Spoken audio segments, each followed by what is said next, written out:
Good morning, you all. I love to learn something new, and working with this particular technology is certainly different for me, and I'm enjoying it, though. It's certainly a challenge.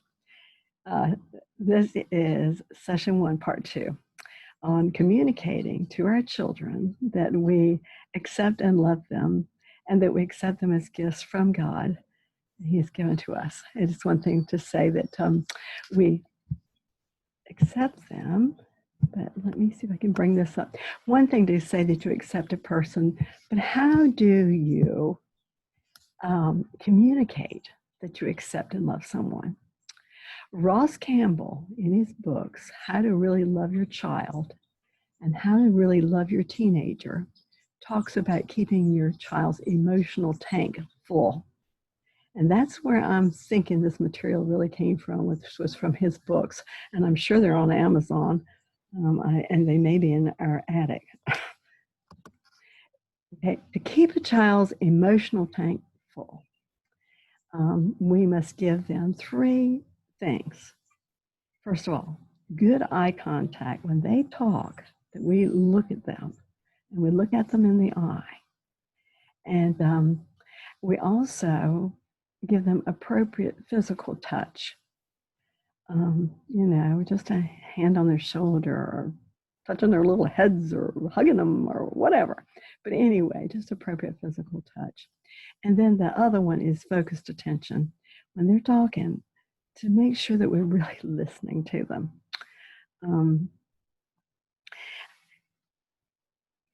Which takes time, by the way. The word listen, and I just did a concordance study from Psalms, and I looked up the word listen, and I want to read for you Psalm 34:11, and you can follow along in your Bible. 34:11, and this says, "Come, you children, listen to me. I will teach you the fear of the Lord." This is Psalm 45:10. "Listen, O daughter, give attention, incline your ear." 78:1. "Listen, O my people, to my instruction. Incline your ears to the words of my mouth." Psalm 81:11. "But my people did not listen to my voice, and Israel did not obey me." In verse 13, "Oh, that my people would listen to me, that Israel would walk in my ways." We as parents want our children to listen to us. So it's very important that we take the time, and it takes time to listen to them, to be ready to listen. Important for us to listen to them, and then when it comes time for them to listen to us, they will be more apt to listen. And what we want to do is to transfer that listening to our voice to listening to God's voice, and the way He speaks to us is through His Word. A well-loved child is easier to discipline than a child who feels unloved. Our responsibility is to make them feel genuinely loved. Sometimes it's easy to make a child not feel like they're loved because we never tell them. And there's nothing wrong with words, "I love you." And then showing them by that eye contact, listening to them, paying attention to them, and accepting them for who that God made them. The next thing I want you to notice is their friends and their peers. It's very important for parents to be pleasant and considerate to their peers. Otherwise, you will drive them to unacceptable friendships. This is another thing we need to always be aware of and remind ourselves. Role reversal of the parent and the child or the teenager is unhealthy. What I mean by role reversal is that you're treating them as your parent by complaining maybe to them about how lonely or how depressed you are. That's not healthy.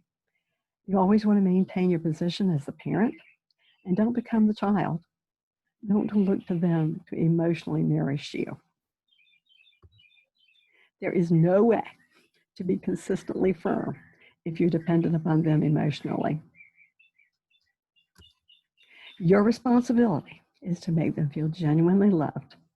It is not your responsibility to make them happy.